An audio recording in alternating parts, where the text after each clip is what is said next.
The early life of Prophet Muhammad and his noble character before prophethood in the name of Allah, the most gracious, the most merciful. The story of Prophet Muhammad is not merely the biography of a man, it is the most profound and transformative narrative in the history of humanity. Before he received revelation and became the seal of the prophets, his early life reflected a light so pure, so noble, that even the people of ignorance called him Al-Ameen, the trustworthy. To truly understand the message of Islam, we must begin by understanding the man who embodied it even before the first verse of the Quran was revealed. Let us journey into the early years of the most beloved of creation, Prophet Muhammad, and uncover the divine preparation that shaped him into the mercy for all the worlds. Birth and noble lineage Prophet Muhammad was born in the blessed city of Makkah al-Mukarramah in the year of the elephant, around 570 CE. He belonged to the noble tribe of Quraysh, specifically the Banu Hashim, a clan known for its honor and leadership. His lineage traced back to the Prophet Abraham through his son Ismail, establishing a noble bloodline both spiritually and socially. His father, Abdullah ibn Abdul Muttalib, passed away before he was born, making him an orphan even before birth. His mother, Amina bint Wahb, a woman of dignity and purity, raised him briefly, but also passed away when he was just 6 years old. This left the young child in the care of his grandfather, Abdul Muttalib, and later his beloved uncle, Abu Talib. The early orphanhood of the Prophet was not a tragedy, but a divine preparation.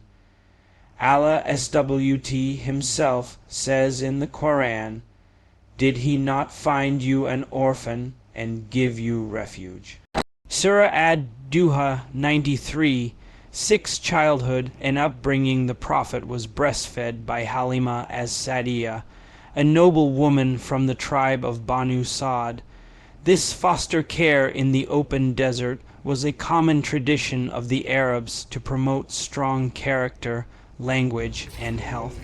Halima would later recount the many miracles and barakah blessings that entered her life after taking in the young Muhammad.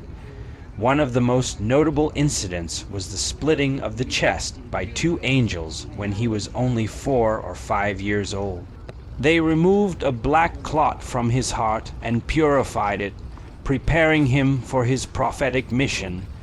This event deeply impressed his foster family and confirmed his extraordinary nature. His noble character and conduct even in his youth, Prophet Muhammad was unlike his peers. He did not partake in the immoral customs of his society. In a time when falsehood, idol worship, intoxication, and oppression were widespread, he was a model of purity, humility, and compassion. Honesty and trustworthiness. From a young age, people around him began calling him as Sadiq the truthful and Al-Ameen the trustworthy. He never told a lie, never betrayed a trust, and never acted dishonestly, even in his dealings as a merchant. Gentleness and compassion. He was kind to children, respectful to the elderly, helpful to the needy, and fair to everyone, regardless of race, tribe, or status. Avoidance of evil and idolatry. Though born into a society steeped in idol worship, he never once bowed to an idol. Even before revelation, he would retreat to the cave of Hira to reflect in solitude, away from the noise and corruption of Makkah. His self-personality of light. The Prophet was described by those who met him as the most beautiful in appearance and the most radiant in character. His face shone with light. His eyes were deep and expressive.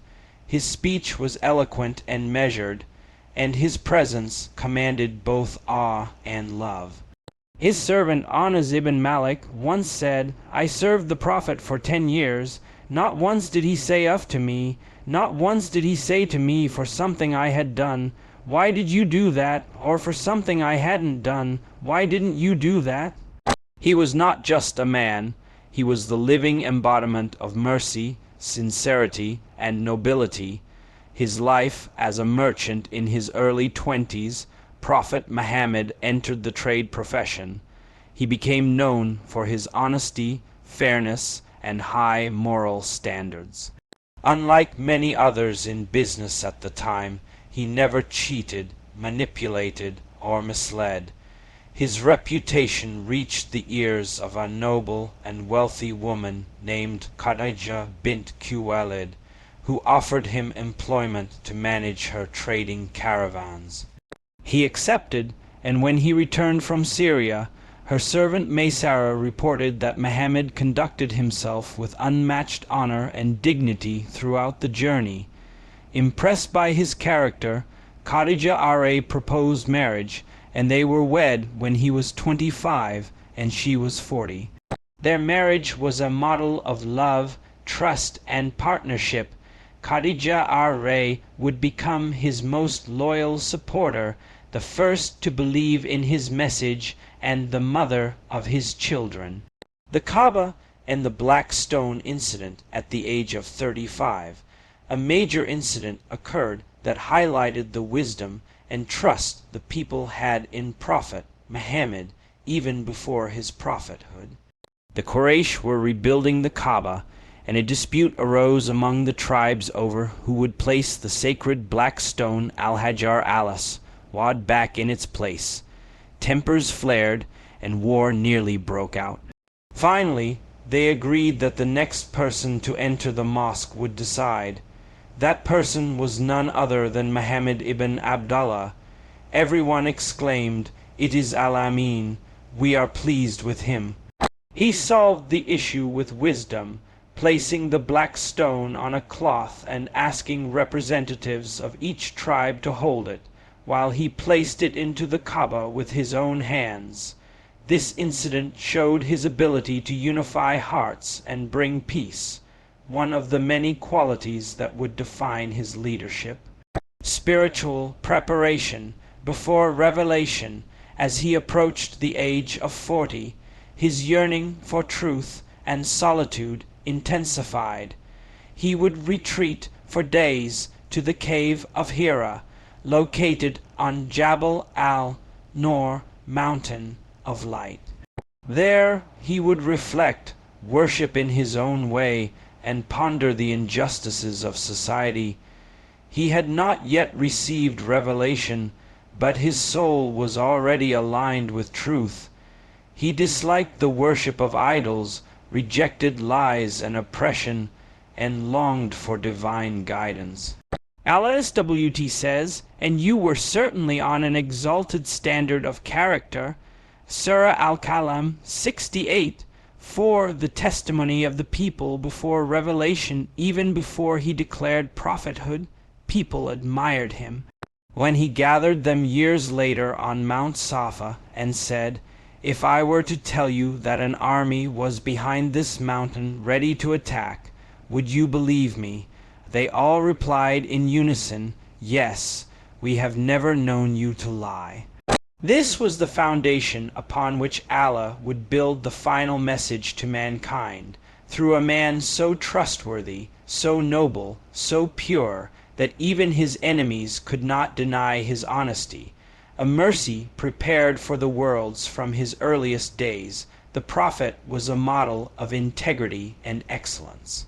Every trial, every loss, every test of poverty and pain shaped him into a man prepared to carry the heaviest responsibility in human history. His early life was not one of ease, but of preparation. Allah SWT reminds us in the Quran, "Indeed, we know that your heart is distressed by what they say. So glorify the praises of your Lord, and be among those who prostrate." Surah Al-Hayr 15, 97-98. Before he received even a single word of revelation, Prophet Muhammad had already lived a life of perfection in character, dignity in conduct, and grace in speech. His early life was a divine blueprint, a silent revelation in itself that paved the way for the mission that would change the course of human history. We must study this early period to understand that greatness does not emerge overnight. It is carved in silence, polished in trials, and refined in solitude. The prophet was being groomed by Allah himself, and today, more than 1,400 years later, his name is still the most praised, his character still the most admired, and his legacy the most enduring. The revelation and the beginning of the prophetic mission introduction in the name of Allah, the most gracious, the most merciful. The descent of revelation upon Prophet Muhammad was the most transformative moment in human history. It was not only the beginning of his mission, it was the dawn of divine light upon a world veiled in darkness. Allah chose his final messenger, a man of unmatched purity and character, to carry the last message for all of mankind. This key moment is a story of divine selection, heavenly interaction, and unimaginable responsibility. It is the moment where the heavens and the earth met in the heart of one man whose mission would last until the final day. The state of the world before revelation, before the first revelation, the world was steeped in misguidance. Mankind had lost its connection with divine truth. Paganism, oppression, ignorance, and injustice dominated societies. In Arabia, idols were worshipped at the Kaaba, women were treated as property, tribal bloodshed was rampant, and the poor were crushed under the boots of the wealthy. The moral compass of humanity had all but broken. But Allah, in his divine wisdom, had not forgotten his creation. He was preparing his most beloved servant to bring light to the world. Indeed, we sent down the reminder, and indeed we will preserve it. Surah Al-Hijrah 15:9. The spiritual retreats in cave Hira for years before revelation. Prophet Muhammad would withdraw to cave Hira on Mount Jabal al-Nur, the mountain of light. These retreats were not mere escapes from society. They were divine preparations. In that quiet cave, he would reflect on the corruption of his people, their idol worship, and the injustice that surrounded him. He would worship Allah in the way of Ibrahim, longing for truth, though it had not yet been revealed. During this time, the prophet experienced true dreams, which would occur exactly as he saw them. These were a part of the beginning of revelation as-Sadiqa. The beginning of the revelation to the messenger of Allah was in the form of good dreams. Sahih al-Bukhari, the night that changed the world, one night during the month of Ramadan, everything changed. The prophet was in cave Hira when the angel Jibril descended from the heavens, carrying with him the divine words of Allah. The angel embraced him tightly and said, "Iqra, recite." The prophet replied, "I am not one who reads." Jibril embraced him again and repeated, "Iqra," until finally the first verses of revelation were given. Recite in the name of your Lord who created man from a clinging clot. Recite, and your Lord is the most generous who taught by the pen taught man what he did not know. Surah Al-Alaq 96, 1-5. The prophet, trembling in awe and fear, returned to his home with his heart shaken. Revelation had begun, and with it, the final phase of human guidance had commenced. Cover me, cover me. He rushed to his beloved wife Khadijah saying, "Zamiluni, Zamiluni." Cover me, cover me. He told her what had happened, fearing for his life.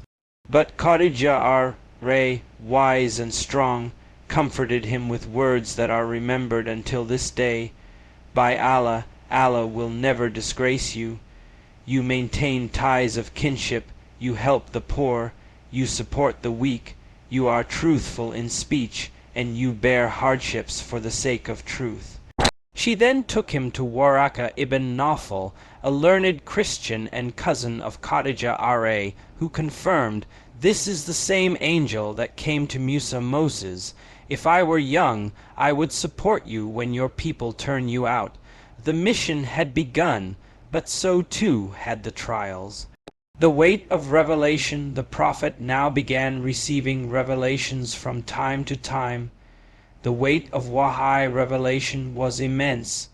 His companions would later describe how he would sweat profusely even on a cold day, his body trembling as the divine words descended.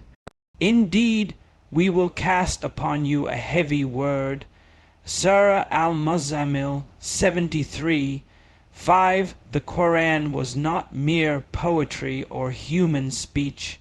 It was divine truth, perfect in eloquence, guidance, and spiritual power. The Prophet never spoke from himself, nor does he speak from his own desire. It is but a revelation revealed. Surah An-Najm 53. 3-4 The command to rise and warn after a brief pause in revelation. The next verses came with a direct command. "O you who is wrapped up in garments, arise and warn."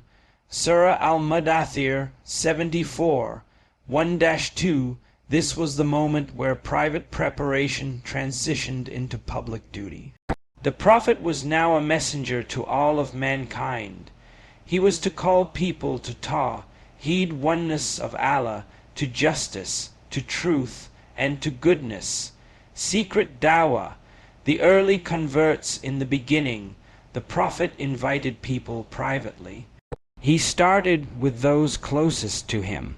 His first followers were Khadijah R.A., the first believer, Ali ibn Abi Talib R.A., his young cousin Zayd ibn Haritha R.A., his adopted son Abu Bakr as Siddiq R.A., his closest friend through Abu Bakr's influence. Other great companions accepted Islam, such as Uthman ibn Affan R.A., Abdur Rahman ibn Auf R.A., Saad ibn Abi Waqqas R.A., Talha ibn Ubaydullah R.A.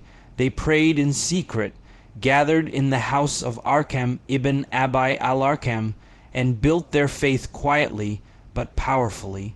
Public dawah begins 3 years into the mission. The Prophet was commanded to go public and warn your closest kindred.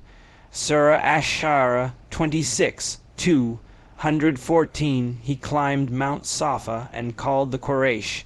"If I told you an army was behind this mountain, would you believe me?" They said, "Yes, you are Al-Ameen. We have never known you to lie." He then declared, "I am a warner to you before a severe punishment." The response was immediate and fierce.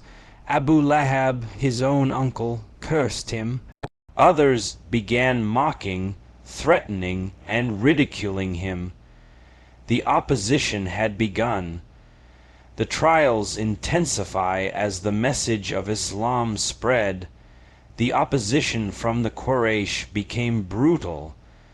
They mocked the Prophet, accused him of sorcery, poetry, and madness. They offered him kingship, wealth, and marriage, anything to stop the call to Tawheed. When he refused, the Quraysh turned to torture. Bilal ibn Rabah R.A. was dragged across the burning sands with a rock on his chest. Sumayya bint Ka, yet R.A. became the first martyr of Islam, stabbed to death by Abu Jahl.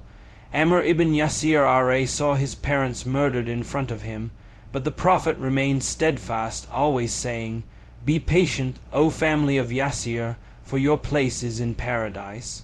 Emotional pain and social boycott, the Quraysh declared a full boycott of the Muslims, cutting off trade, food, and marriages. The Prophet and his companions were forced to live in Shib Abi Talib, a valley outside Makkah, for 3 years. They ate leaves, bark, and suffered hunger and humiliation. Yet the Prophet never gave up. He continued to call, to pray, to hope. After the boycott ended, a new trial came, the year of sorrow. His beloved wife Khadijah passed away. His protector Abu Talib died. The Prophet faced Taif, where he was stoned and chased out of the city. Yet even then, when the angels offered to crush the people of Taif, he replied, "I hope that Allah will bring forth from their descendants people who will worship him alone." This is the mercy of Muhammad. The message expands beyond Makkah despite rejection in Makkah. The Prophet's mission expanded. He invited tribes during Hajj, shared the Quran, and planted the seeds of faith in hearts across Arabia. A small group from Yathrib, later Madinah, embraced Islam, offering him support. This was the beginning of something historic, and say, truth has come and falsehood has perished. Surely falsehood is ever bound to perish. Surah Al-Isra 17:81 conclusion. The beginning of revelation was a moment unlike any other in history. The heavens opened, and the final word of Allah began its descent through the heart of Muhammad to all of mankind. In the face of opposition, suffering, and personal loss, he stood firm, not for wealth, power, or fame, but for the truth. This phase of his life teaches us that the path of guidance is not easy, but it is noble, eternal, and worth every sacrifice. He was chosen, prepared, and supported by Allah not to seek comfort, but to carry responsibility. And carry it he did, with patience, wisdom, mercy, and courage. The struggles and persecution in Makkah in the name of Allah, the most gracious, the most merciful. No mission as great as that of Prophet Muhammad came without opposition, pain, and persecution. The path of truth is always lined with thorns. After the Prophet publicly declared his mission, the Quraysh, the guardians of tradition, power, and idolatry, unleashed a fierce campaign against him and those who followed him. This period in Makkah, filled with suffering, boycotts, torture, and loss, tested the resolve of the early Muslims. Yet it also revealed the depth of the Prophet's mercy, patience, and unwavering commitment to his mission. It was in the fire of persecution that the foundations of Islam were forged. Let us journey into the heart of Makkah and witness the heroic struggle of the Prophet and his companions in the face of relentless oppression. Fire-rising opposition from the Quraysh as the Prophet began publicly calling people to worship Allah alone and reject idols. The Quraysh, especially the powerful elite, saw this as a direct threat to their political, social, and economic control. They couldn't tolerate a message that proclaimed, "There is only one God, Allah, all people are equal before him, wealth, bloodlines, and idols hold no power in front of divine truth." The Prophet stood firm against centuries of cultural norms, exposing their falsehoods with the purity of Tawheed. In return, the Quraysh began their campaign of mockery, torture, isolation, and propaganda. Verbal abuse and humiliation they called him. A poet to dismiss his eloquence, a magician to scare people from the Quran, a madman to undermine his wisdom, and they say, "O you upon whom the message has been sent down, indeed you are mad." Surah Al-Hijrah 15:6. They followed him in the streets, mocked him during prayer, and tried to silence his recitation. When he would invite tribes during Hajj, Abu Lahab and others would follow behind him saying, "Don't listen to this man, he is a liar." Yet the Prophet bore every insult with dignity and silence. He never responded with hatred. He was not sent to curse people, but to save them. Physical persecution begins when words failed to stop Islam. The Quraysh turned to violence. Bilal ibn Rabah was dragged through the streets and whipped under the burning sun with a heavy rock on his chest. He continued to say, Ahad, Ahad, one Sumayya bint Ka. Yet the first martyr of Islam, was stabbed by Abu Jahl for refusing to reject Islam. Yasir her husband, was also killed. Their son Amr was tortured so badly he collapsed and eventually gave in under pressure. But the Prophet reassured him, if they repeat it, and your heart is still firm, you are not to blame. These companions endured unbearable pain for the sake of one word, La ilaha illallah. The Prophet's own suffering, even the Prophet was not spared. In one incident, Uqba ibn Abi Mayt threw the filthy intestines of a camel on the Prophet's back while he was in sujud at the Kaaba. He remained in prostration until Fatima his young daughter, rushed to remove the filth with tears in her eyes. On other occasions, stones were thrown at him. People spat in his path. He was cursed in public.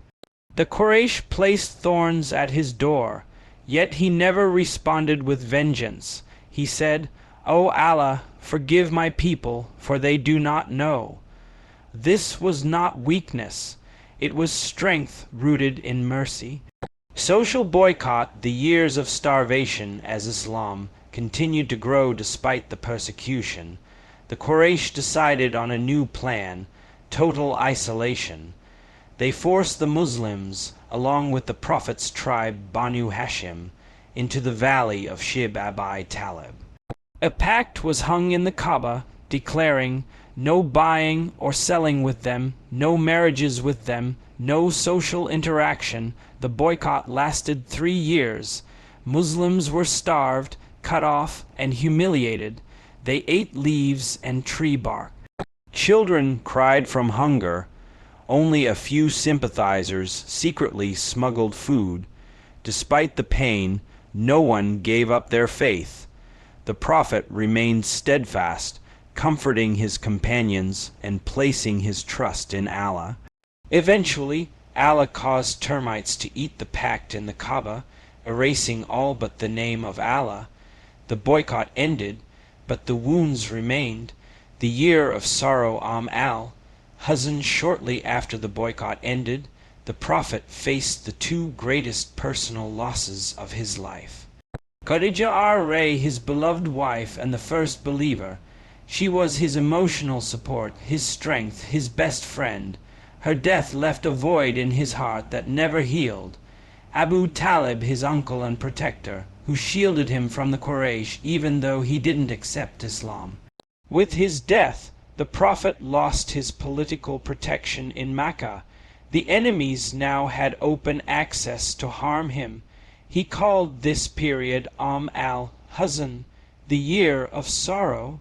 The Taif tragedy. After losing support in Makkah, the Prophet turned to the nearby city of Taif, hoping its leaders might accept Islam. Instead, they mocked him, incited their slaves and children to chase him out of the city. He was stoned, his feet bleeding and his heart heavy. He found shelter in a garden, raised his hands in dua and said, O Allah, I complain only to you of my weakness, my lack of resources, and my insignificance before people. An angel came with the offer to crush the city between mountains, but he refused. Perhaps their children will believe in the future. That was his mercy even in the face of cruelty. Support from the unseen even in this dark period. Allah comforted his Prophet with signs. Jinn from distant lands heard the Quran and accepted Islam. The Prophet was shown visions and given strength from Allah's revelation, reminded him of previous prophets who were rejected but remained patient. So be patient, O Muhammad, as were those of determination among the messengers. Surah Al-Kahf 46. 35 seeds of hope. The people of Madinah during Hajj seasons. The Prophet would meet tribes and call them to Islam. 1 year, a group of 6 men from Yathrib, Madinah, heard his message and accepted it. They said, "We have left behind a people torn by hatred and bloodshed. Perhaps Allah will reunite them through you." This small spark would soon grow into a flame. The following year, 12 people came and pledged their loyalty, the first pledge of Aqaba. The next year, 70, 3 men and 2 women accepted Islam, the second pledge of Aqaba. They invited the Prophet to migrate to Madinah, promising protection. It was clear Allah was opening a new chapter. The Prophet's character during persecution. Despite years of brutal persecution, the Prophet never retaliated unjustly, never uttered curses, always forgave when given the chance, supported his followers, even when he had nothing, continued to call to Islam. No matter the cost, his perseverance became legendary. His companions loved him more than life itself. His enemies began to fear his influence, but could not deny his integrity. Conclusion: the years of persecution in Makkah were not merely trials, they were spiritual training.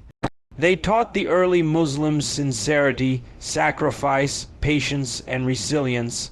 They showed the world that truth does not bend to power, and that one man, standing with Allah, can change the course of history. Even when surrounded by enemies, stoned by people, abandoned by the world, he never gave up, and in that unwavering stand, the light of Islam only grew stronger.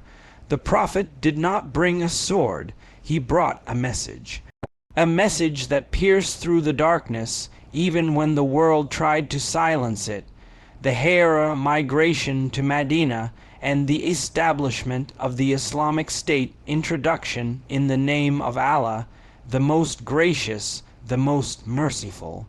When the oppression in Makkah reached its peak and the Quraysh left no room for peace or propagation of Islam, Allah SWT opened the door to a new beginning, a migration not of defeat but of divine strategy. The Hira migration of Prophet Muhammad from Makkah to Madinah marks a turning point in the history of Islam. It was not merely a change of location, it was the beginning of a civilization built upon faith, justice, and brotherhood. This key moment in the Prophet's life saw the formation of the first Islamic state, based on divine law, compassion, and leadership. It was a time of miracles, unity, diplomacy, and defense. It was the start of Islam not just as a belief, but as a complete way of life. The plan for migration after the second pledge of Aqaba, where 75 people from Yathrib, Medina, pledged allegiance to the Prophet and offered protection, Allah revealed that the time for Hira had come. But the Quraysh were watching. They had seen the spread of Islam and feared its expansion, so they devised a plot to kill the Prophet. And remember, when those who disbelieved plotted against you to restrain you or kill you or evict you, but they plan and Allah plans, and Allah is the best of planners. Surah Al-Anfal 8:30. The Prophet was informed by Allah of their plan. That night he asked Ali ibn Abi Talib ar-Ray to sleep in his bed and returned the trusts of the people. Yes, even his enemies had entrusted him with their valuables, a sign of his unmatched honesty.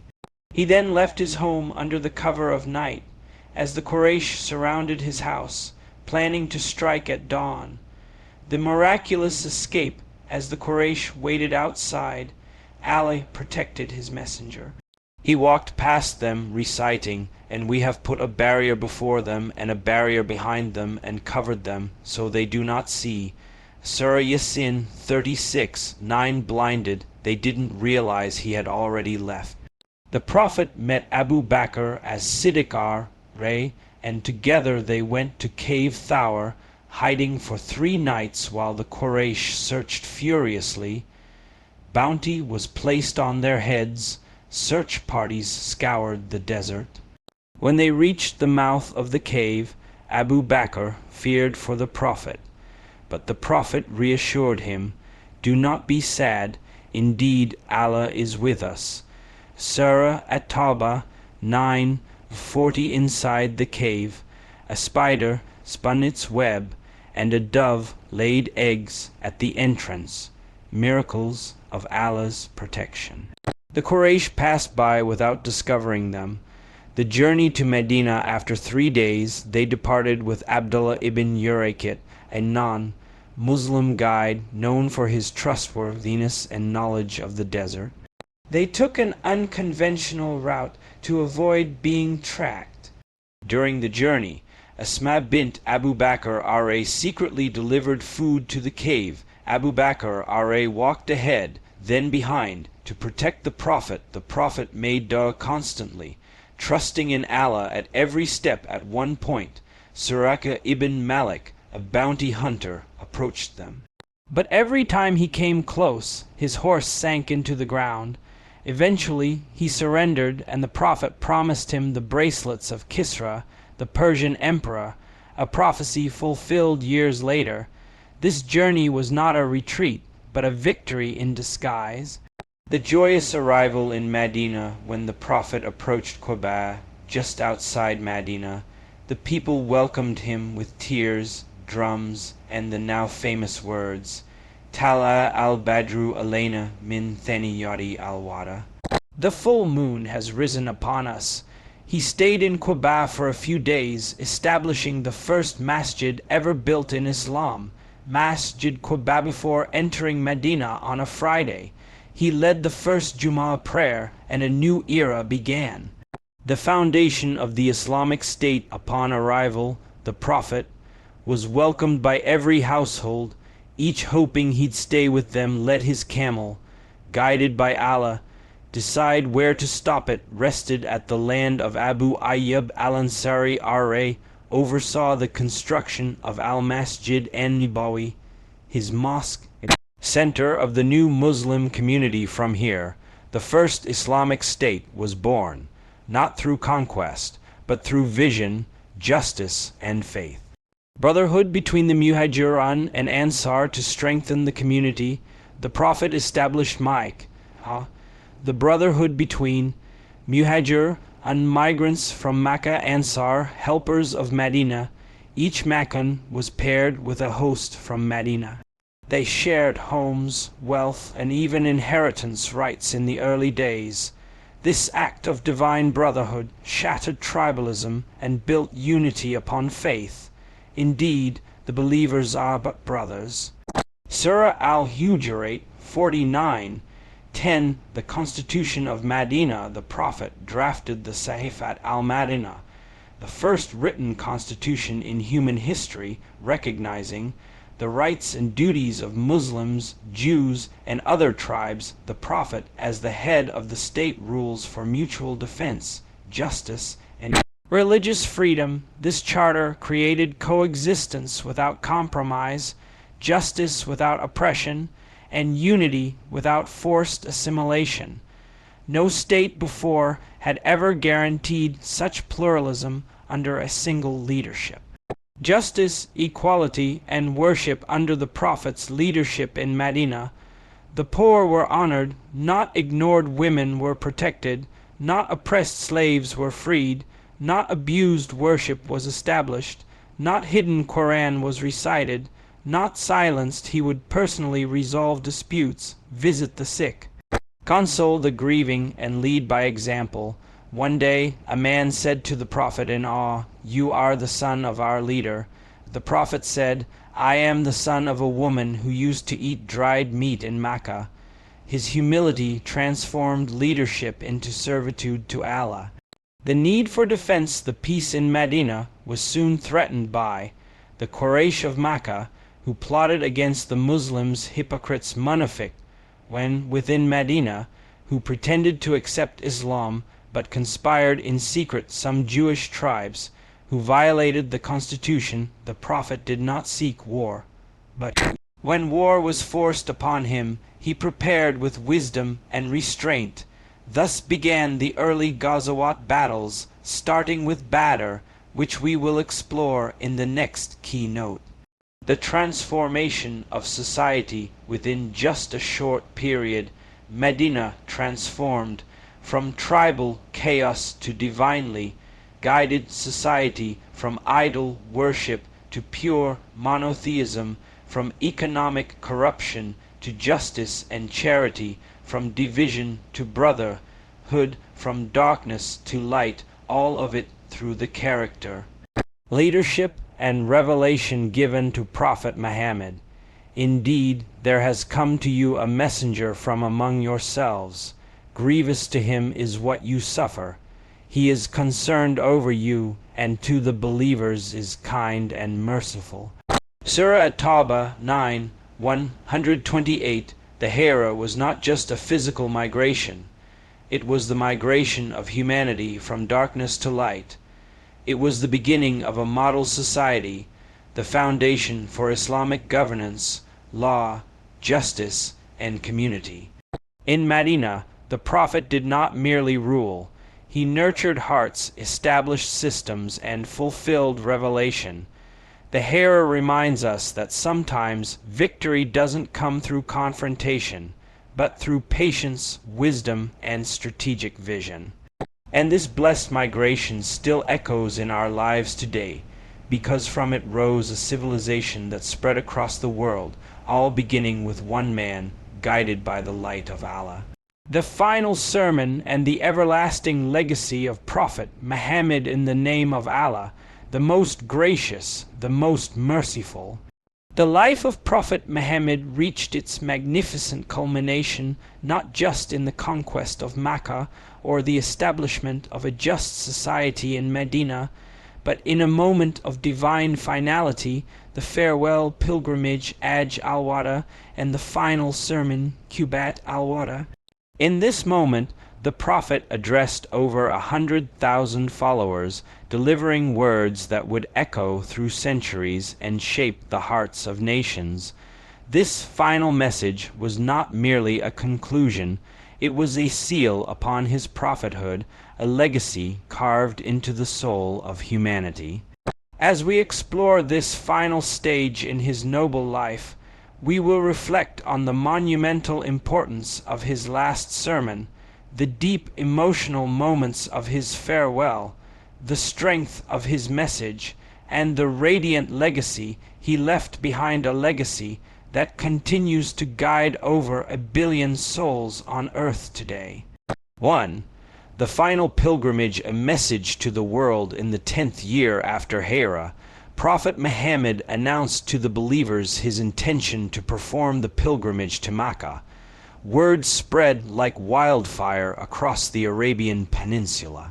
Over 120,000 companions gathered from every tribe and corner of Arabia, yearning to walk beside the Messenger of Allah one last time. This was not just a pilgrimage, it was the culmination of a prophetic mission that had transformed the moral fabric of humanity. A society once immersed in tribalism, idolatry, and ignorance was now gathered under the banner of Tawheed, the pure worship of one God. The Prophet performed every ritual of Hajj meticulously, teaching his followers through action. He made it clear, take your rights from me. He wasn't just guiding them in religious rituals, he was preparing them for a world after his physical departure. 2. The Mount of Mercy, where eternity spoke on the 9th of Dhul, Hijrah, on the plain of Arafat. The Prophet mounted his camel, Kawa, and addressed the massive crowd from the Mount of Mercy, Jabal al-Rahmah. The desert wind was still, hearts trembled. Every word he spoke was seared into the hearts of those present. Let us recall portions of this eternal sermon. O people, lend me an attentive ear, for I do not know whether after this year I shall ever be amongst you again.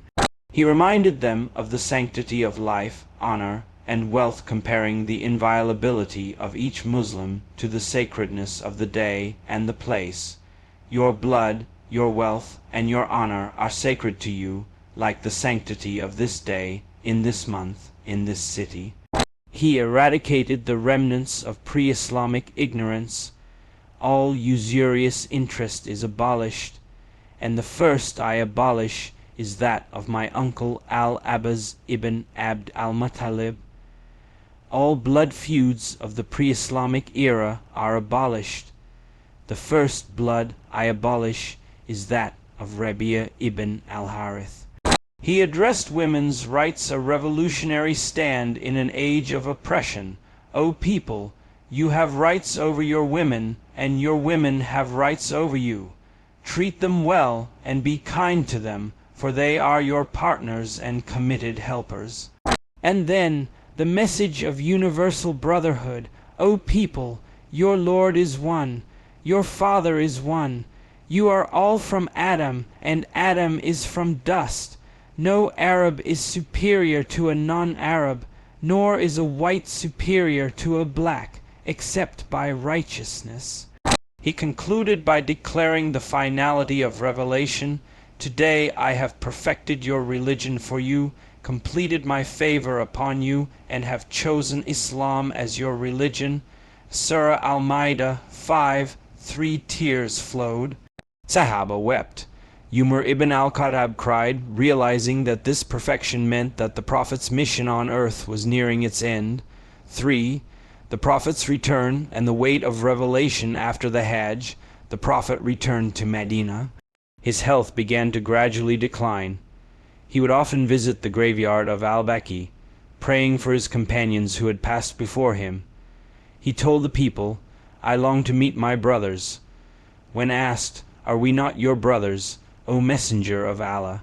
He replied, You are my companions, but my brothers are those who will come after me, believe in me without seeing me. Such words reveal the deep love the Prophet had for his Ummah, including us, centuries later. Despite his illness, he continued to lead the prayers until he became too weak. He instructed Abu Bakr to lead the people in prayer, a sign of his spiritual succession. 4. The final illness, a gentle departure in the final days. The Prophet was in the home of his beloved wife, Aisha. His sickness intensified, but his concern remained only for his Ummah and meeting his Lord in a state of purity. Even in pain, his mercy was evident. He would often say, O Allah, help me with the pangs of death. He advised the people repeatedly, prayer, prayer, and fear Allah regarding those under your care. On his final morning, he lifted the curtain of his room and gazed upon the companions standing in rows for prayer. His face shone like a page from the Quran. He smiled. His message had taken root. That afternoon, on 12 Rabi al-Awwal, at the age of 63, the greatest man to ever walk the earth, Muhammad, breathed his last with his head resting between the chest and neck of Aisha. With the highest companion, were among his final words. The world dimmed. Medina fell into shock. Umar couldn't believe it. But Abu Bakr stood firm and said, Whoever used to worship Muhammad, know that Muhammad has died. But whoever worships Allah, know that Allah is ever living, never dies. Surah Az-Zumar 39:35. The legacy a light that will never die, though his body was gone, his legacy was immortal. Let us reflect on what he left behind, the Quran, a miracle of words, unmatched in depth, beauty, and wisdom. Every generation reads it anew, and yet it remains ever fresh. A unified nation, from tribal chaos to a unified Ummah, with a shared belief in one God and justice for all. A perfect example. Indeed, in the Messenger of Allah you have a beautiful example for whoever hopes in Allah and the Last Day. Surah Al-Ahzab 33:21. Every act of his eating, sleeping, forgiving, speaking, leading, praying is preserved for us. A man who loved us, he cried for us, he prayed for us in the night. On the day of judgment, when every soul says myself, myself, he will say, Ammati, Ammati, my Ummah, my Ummah. His love surpasses that of any parent, any guide, any leader. A message for all time, Islam is not just a religion for 7th century Arabia. It is a universal message of mercy, justice, family, purity, balance, humility, and submission to the Creator. Our responsibility today, the life of Prophet Muhammad, was a miracle in motion. He was the orphan who became the most beloved to Allah, the man who brought light to a dark world, the leader who led with humility, the prophet of mercy to all creation. His final sermon wasn't just for his audience that day, it was for you and me. Will we uphold the sacredness of life, honor, and trust? Will we follow the rights of others as he taught us? Will we love him enough to follow his sunnah in our homes, our speech, our prayers, our mercy? The Prophet left us 2 guiding lights. I leave behind me 2 things, the Quran and my sunnah. If you hold firmly to them, you will never go astray. Let us rise to be the Ummah he longed for. Let us be the brothers and sisters he described, those who believe in him without seeing him, and love him without ever meeting him.